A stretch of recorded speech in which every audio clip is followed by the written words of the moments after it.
Hello, I'm going to show you how you can design your own route in Rapid Router. You need to make sure that you're logged in and then go to the Rapid Router page and click on Create.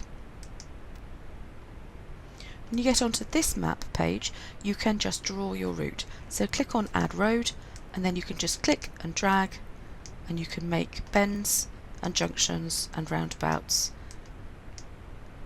however you like.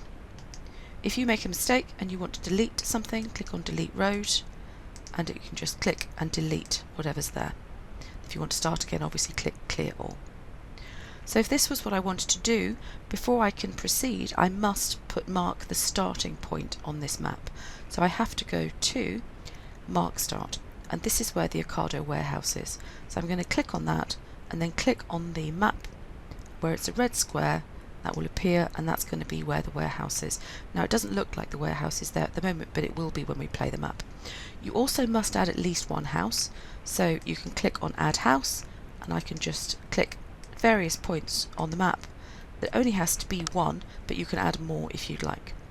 Now if you want to have a look at that and just see what it looks like for the moment, you need to save it. So click on Save and then type in a name for it. I'm just going to call it Test Map 1, but hopefully you'll call it something more imaginative than that.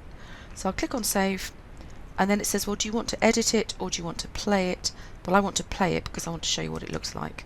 So there we go, we have our route as we've just created. You can see we've got the van and we've got those houses we put there. Great.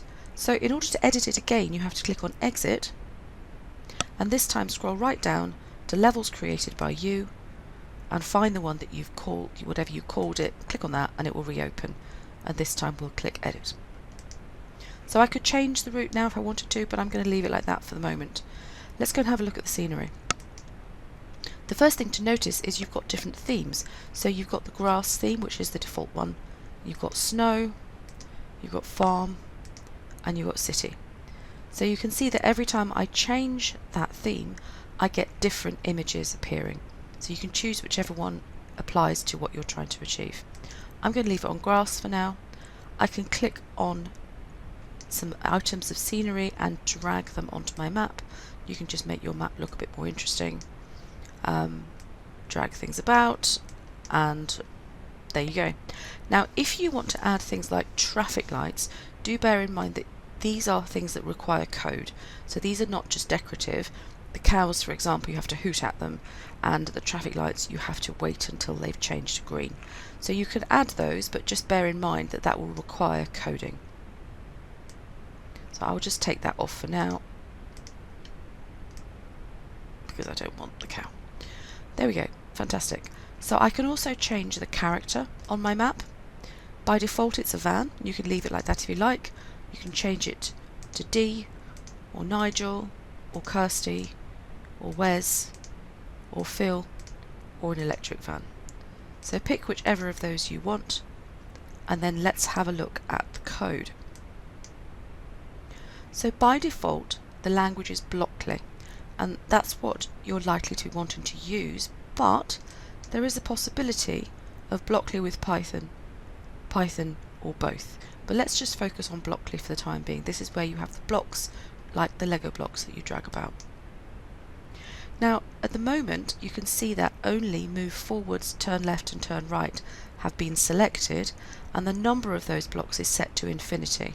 You probably want to leave them like that initially, but you can, if you want to make this quite complex, you can decide how many of these are allowed. You could click on Select All and then all of these blocks will be available to your students. So focus on which curriculum area you're dealing with.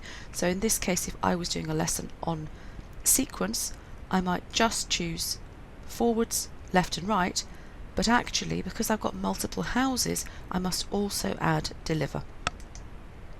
If I had kept the cow, I would have to have included sound horn, and I would have to have dealt with traffic lights, but that we're not going to worry about traffic lights for the time being, so I would leave that deliver on there.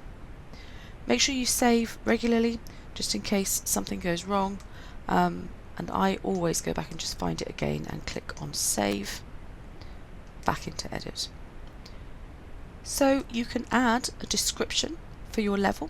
So what is the subtitle of your level, and what do they have to do to complete the level? So you can make this quite creative and explain to your students what it is you're wanting to achieve, or if you're getting them to make their own level, they should definitely include some of the story in these descriptions. They might also want to include some hints. But if you're ready to go ahead with this, then we'll save it.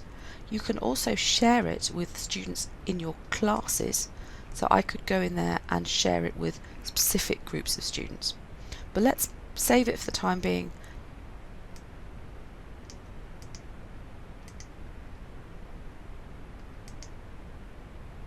So I hadn't changed these messages, so it's just the default ones. But there we go. I could now start to add my code to play my level, and this would work just as all the other levels that you've seen within RapidRouter. So I hope that's helpful and you enjoy making your own routes.